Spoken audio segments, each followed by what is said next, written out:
All right, that was a little Metal Allegiance with Phil and Solomon vocals right now on the Razor KXRZ.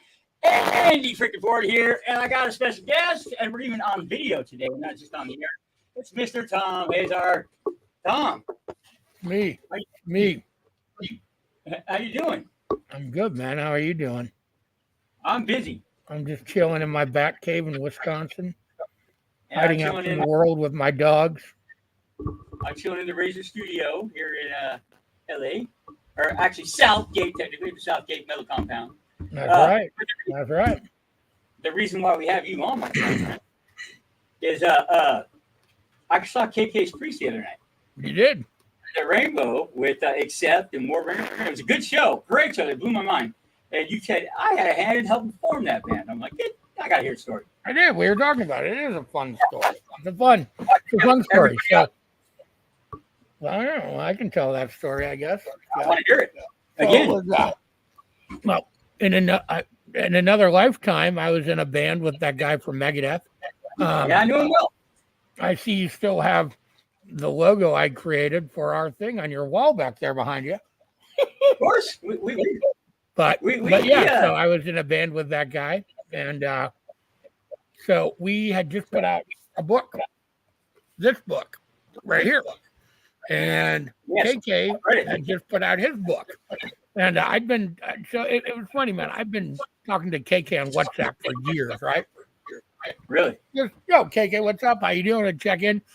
And I'd been trying to talk him into playing for years, into doing something with us. And he just didn't want to. He didn't want to. And then I saw he went and did something at Bloodstock with Ross the Boss. He got up with Ross the Boss and did 3 songs. And I was like, holy shit. So I texted KK the next day, like, dude, that's so awesome. You finally did it. How was it? And he was all stoked about it. I'm like, well, good. Now I can get you to do something with me and David. And so it was like this 3-year process of breaking him down to do it. And then Ross the Boss got him to do it. And then, so the book had just come out. Me and David were going to Europe on tour. We were going to play some shows in England, and we were going to do a show at KK's Steel Mill, which is KK's venue in Wolverhampton. And that's where his golf course was, correct? You? Yep. That's where he lives. That's where everything is. So he has a venue there that's amazing, called KK's Steel Mill.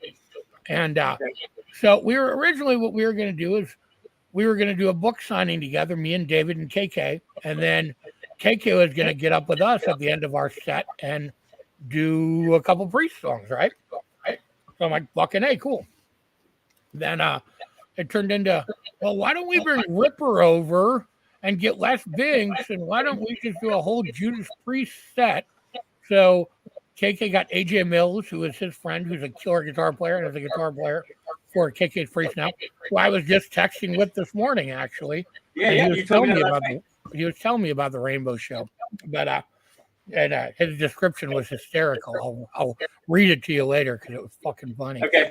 But yeah, so we turned into, hey, let's get Les Binks to play drums, and then like let's fly Ripper over, and then so they did. Les came, and AJ and David and KK and me, and we got to Wolverhampton. We rehearsed for 3 or 4 days, and me and David played. We did our set.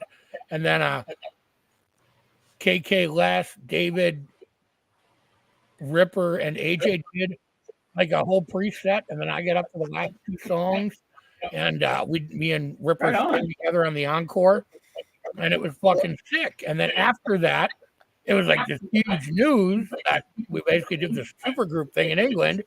And we got an offer for Monsters of Rock Cruise, wanted those guys to go and play. And it was just funny. KK's Priest just kind of morphed out of that. David didn't end up being involved with it and whatever. Awesome. But yeah, that's sort of where KK's Priest came from, that one accidental show in Wolverhampton that we just did for fun because me and David both wanted to play with KK Downing. So that's kind of where it came from. I got to tell you the truth. Ripper last night, Night for Last was at the top of his game. I've seen him with the three tremors in the last few years a couple times, and he sounded way better. Yeah, way better. Ripper fucking rules, man. He's great, and it was funny too. So that show, so Blaze Bayley opened, and then we played, and then we did the Judas Priest thing after it, and dude, it was rad. They basically played Unleashed in the East in its entirety with the drummer. Les Binks was the drummer on Unleashed in the East, so it was just like, I'm glad I wasn't playing for most of that because I was just in the crowd fanboying, going, "Holy shit, this is the greatest thing I've ever seen." But for all intents and purposes, I got to sing with an iteration of Judas Priest. I mean, shit, KK, Ripper, Les. I mean, that's three very classic era. Well, I mean, if you consider Ripper's era classic, but he was in the band for a good period of time, Yeah, he put out 2 albums with them. Yeah, and it's dope because there's still, people send me pictures of it all the huge backdrop we got made with all of our names. It's like KK Downing, David Ellison, Thom Hazaert, AJ Mills, Les Binks, Ripper Owens. It's dope. Awesome. Our names going around the border of it. I wish I still had one of the shirts, man. I don't know. I kind of burned everything from that period of my life, and now I wish I still had one. Oh yeah, but I mean those shirts. We had like special more. We called it more. What the fuck did we call it?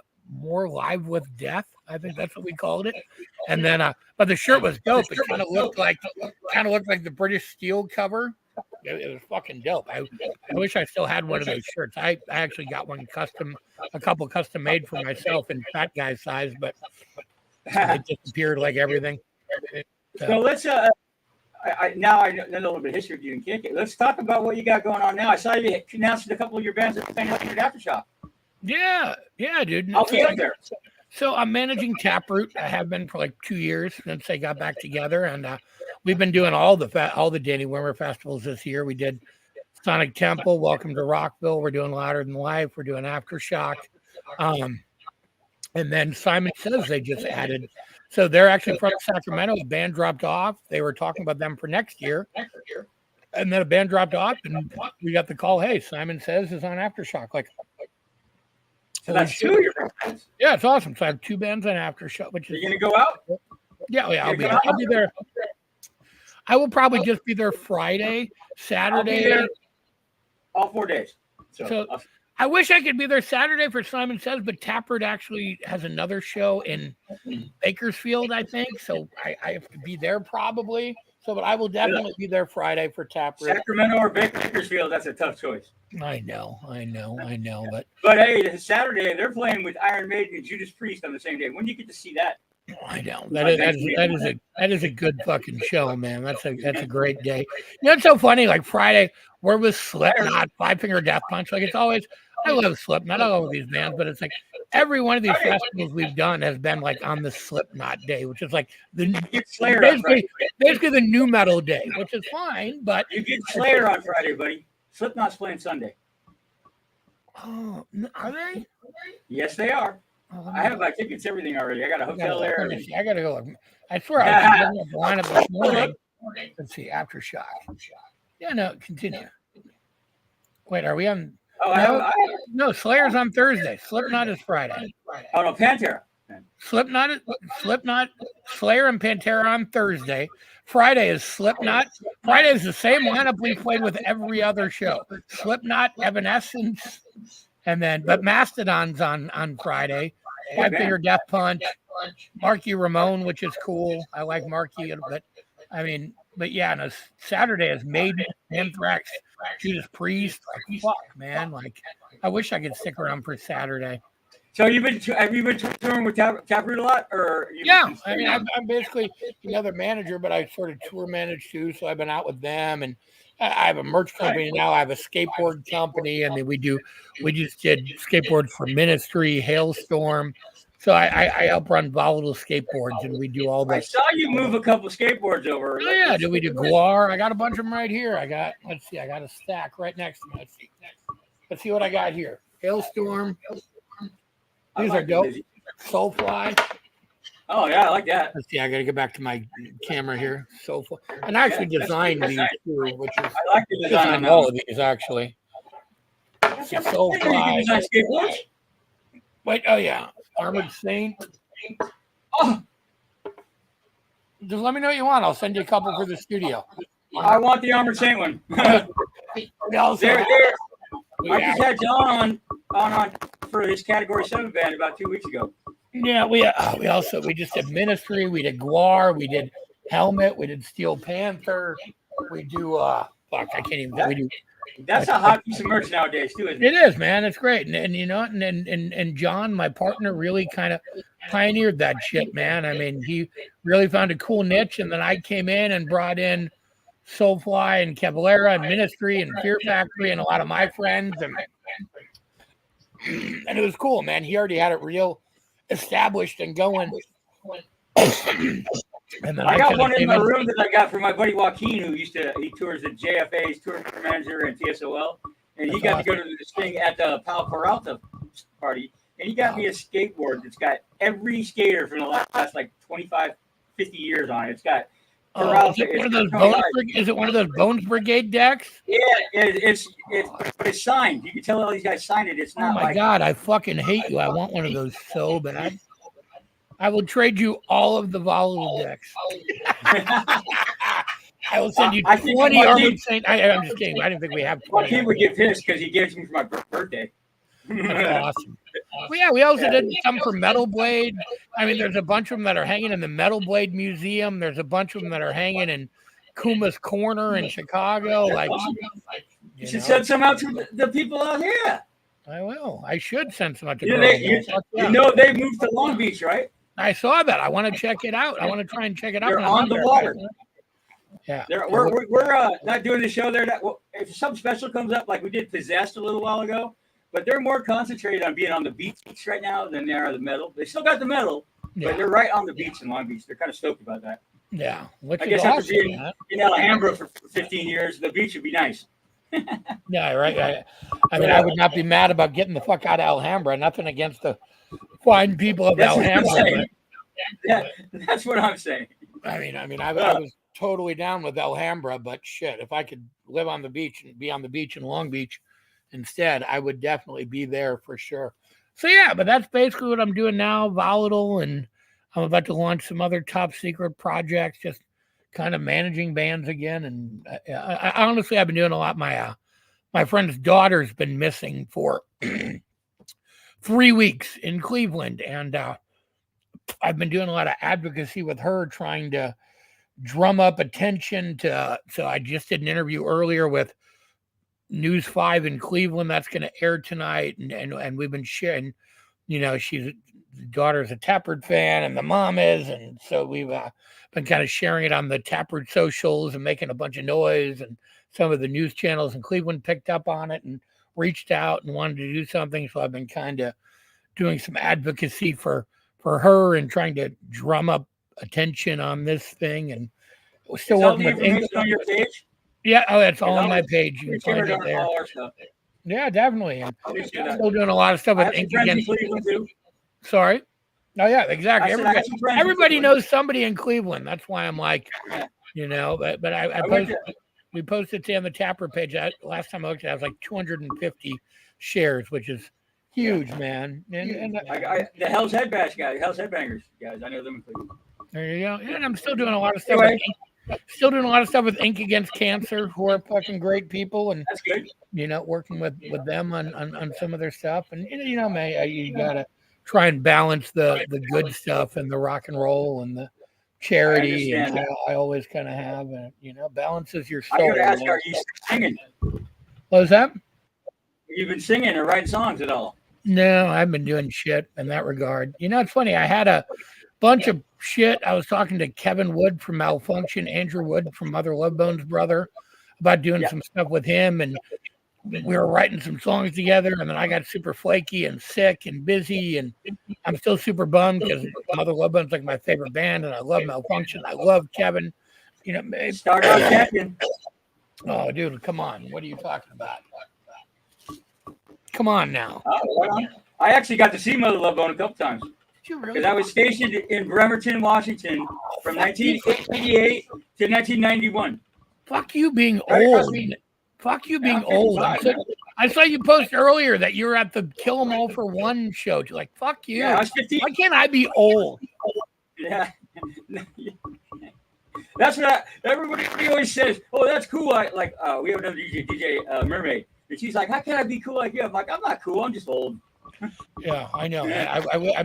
I just missed it, man. Like, I was born early enough to catch some shit, but just those few real seminal things, I missed in the beginning. Just because, how old are It you? happens to everybody. You got to be in your. Because there's guys I know in the Bay Area. I'm 55, 5'5". I'm Sammy Hagar. But there's guys in the Bay Area I knew that had seen Shaker with UFO, the original, or they saw Rush on the 2112 tour. Yeah. I was like, oh my God, that'd be mine. That's cool, but I wouldn't give a fuck about. I'd rather see Metallica and Raven. You know what I mean? I'd rather have seen Mother Love Bone. Like, I tell you the truth. The Metallica Raven show, I went for Exodus because I'd seen Exodus twice. That's funny. You went to the Metallica. I knew the Metallica had stolen Kurt. Yeah. And I liked Killmonger. Was that when Mustaine was still in the band, or was that after? No, this is Kurt. That was Kurt. That was after they stole Kurt from Exodus. I didn't see him until after Kill 'Em All came out. That's right, because that was after Kill 'Em All came out. That's right. Yep. I'm not that. I was I Kill know 'Em All for one tour. But the only date of the whole tour that Exodus opened up was the one in Berkeley, because that's where they're from. Okay, gotcha. And they were always the local band.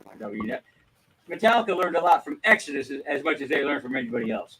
I'm sure they did, man. I'm sure they did. Exodus were fucking hard-working dudes, man. They still are. They still are. But I love them. They're my favorite band, like you, with Brother Love Bone. But I'm the first one to admit they peaked with their debut. That was great. And just when you come out of the gate that strong, it's hard to top, man. Oh yeah. I mean, even the Girl Mall has just bonded by buns. Bonded by buns. There you go. I think we did a Bonded by Blood deck. We did a couple Exodus decks. We did Testament. We did everything comes back to skateboards, man. Because I'm just remembering everything we did. Awesome. Yeah, there's so many. Go look at the website. It's Valkyrie. I'm going to have to. If you got the Exodus one, I'm all about that. I don't know if we still do. I think they were a one-off thing a long time ago. And Armored Saint rules too. But yeah, go check it out, man. There's a bunch of killer shit on there. I got a cool story about Armored Saint from back in the day. Do tell. Remember when Armored Saint used to wear all the armor and shit, the fake chainmail and chainmail, yes. They opened up for Metallica 2 nights in a row at the Kabuki with Death Angel, and the second night, I was a senior in high school when that happened. The second night, they pulled John Bush into the crowd. Because stage dive and all kinds of crazy. They pulled him literally in the crowd. When he jumped back up on stage, that armor was gone. That's and crazy. I just had my 30-year high school reunion, and we were sitting at my friend Frank's house. This was about 5 years ago, and we started talking about that. He goes, "Wait a minute!" And he goes running off into some back room somewhere. And he comes out and goes, "Plink!" and puts a piece of the armor on the coffee table. That's and they sold all those years ago when they pulled him into the crowd. I'm like, no way. Kept this shit for almost 40 years. Tell you, man, those guys are so great. I mean, Jeff Duncan, the Duncans are a good friend of mine, and he plays in that band now, and I love him. And John Bush is so great. I mean, regardless how, it ended and the whole thing, David, we went our own directions. I got to do some really cool shit with him. I mean, John, when we played in Anaheim, were you there when we played in Anaheim or when we played at the Slide Bar in Fulton? I had the Razor set up, if you recall. The Slide Bar, that's right. When John Bush came up and John Bush came up, I had him and Opus on together. That was fucking great, man. I got to sing with John Bush. I mean, fuck. And we did it. We did what was it? Room for One More. We did one of the Sound of Wet Noise. I don't even remember what it was. Yeah, it was Room for One More. Fuck, that was great. I love that album so much. Yeah, that's an album. The only place you can see that is Stuff Like You, or the Metal Allegiance did High Pro Below last time I saw him. Yeah, that's what was fun about that. It was like, look, I never wanted to be in a Megadeth tribute band, and that was musically part of where we differed, because clearly that's what he's doing now. I mean, he literally straight up just wanted to do a Megadeth tribute, and I'm like, that was cool and it was fun, but it's like, I'm a writer, man. Like we wrote, some amazing shit. Like that Post Malone cover we did. That was all my fucking idea. It has 2 million plays on fucking Spotify. You know, I just wanted to get outside of the box of, playing Megadeth songs. Like, that's cool, but I don't want to be in a fucking tribute band. I'm a writer. Especially a tribute band to you know? his old band. Why would What you was want to be in I said, why would you want to be in a tribute band to your old band? Exactly. Like, it was fun when we started out doing it, and then it was cool. We were evolving into different shit, and we wrote and recorded this whole record, but he didn't like it. It was too heavy, and you know, David likes old shit. David likes 70s shit. David doesn't like metal. David doesn't like hard rock. David doesn't like, you know, and I kind of come from the new metal, Alice in Chains, Guns N' Roses. The heavy, the down-tuned. Like, dude, I'll send you the record we recorded. It was amazing. But David didn't like it because it's not his style. It was too modern for him. You know, I have the double vinyl, Tom. I have the double vinyl. Oh, the new record that never came out. Not the. Oh no, I'd like to hear that. No, we wrote and recorded an entire record that was fucking done and about to come out when David's shit happened. So it was literally done. I had gotten us a deal with Ear Music to put it out, like same people that put out No Cover, like it was done, and it's amazing. I mean, it's a really great, heavy fucking. And everybody would have hated it, but people would have loved it. Like, it was. I probably would have liked it. It had one foot in new metal. It had 1 foot in thrash. It had 1 foot in kind of metalcore. I mean, it was just right there, right in between. And it was super fucking dope, you know? That sounds right up my alley. We'd really evolved in writing together. And Andy, the other guitar player, was great. Bumblefoot was on a lot of it. He was great. And look, and I love the cover record that we did. And, you know, Sleeping Giants was cool, but that was just like barely scratching the surface. That was like songs that were already done and just wrote some shit over it, you know, but it was like. We still have a couple from the Sleeping Giants record that are in rotation here on the radio. It's awesome. Well, did you hear the whole cover record we did? I mean, that was fucking. No, I haven't heard that. Oh my God, dude, we did and dude, really, everybody's on it. We did Twisted Sister with Eddie Ojeda. We did Jason McMaster's on a bunch of it. Fucking Charlie Benante's on it. We did Dead Kennedys. Me and Al Jorgensen did a fucking duet. We did Off Beaterzane by Cheap Trick by Charlie Benante and Al Jorgensen. Like, that's awesome. How come I haven't heard this? I have no fucking idea.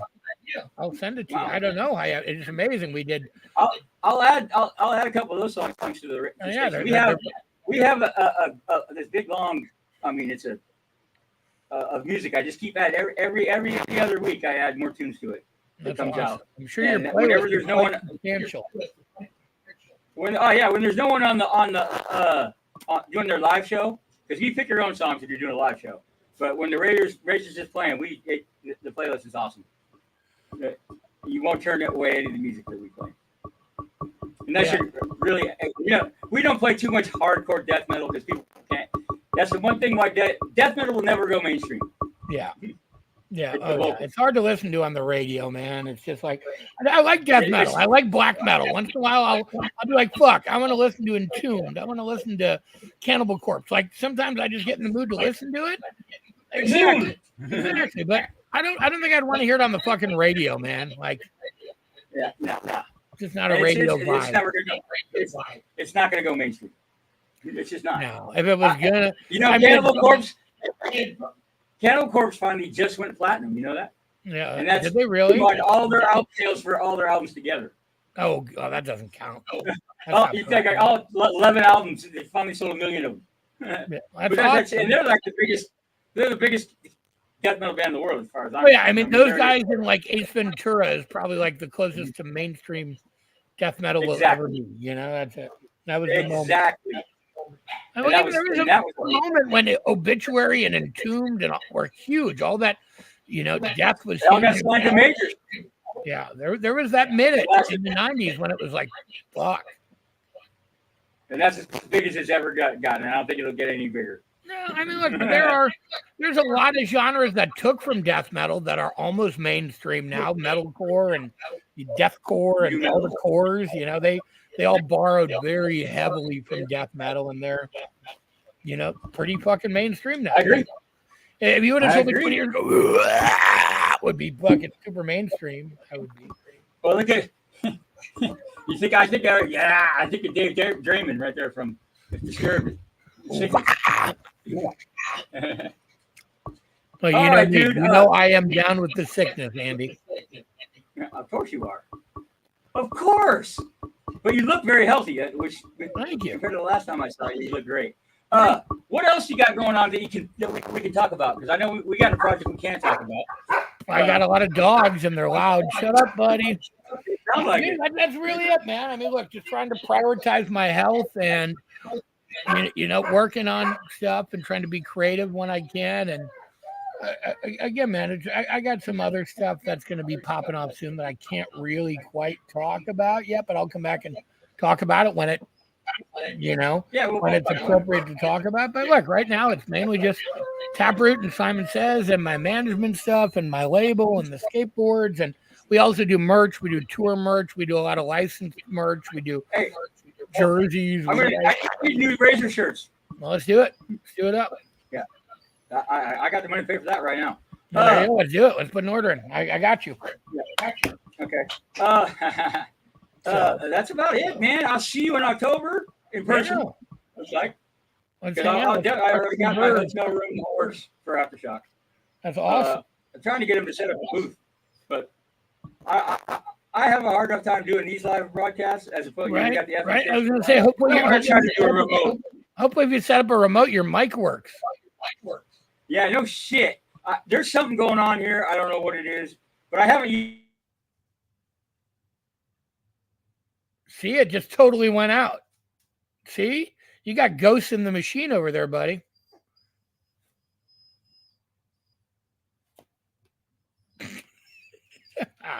That's God telling us to shut up, Andy. You're absolutely correct. But I'm going to get rid of this, edit this, throw it up on YouTube, and edit it for the weekend, too. It'll be all weekend long playing on the radio. All right, cool, buddy. Well, if you need anything, I'm always here. Awesome, buddy. Well, thanks again, man. I love you. I'll talk to you soon. Yes, later.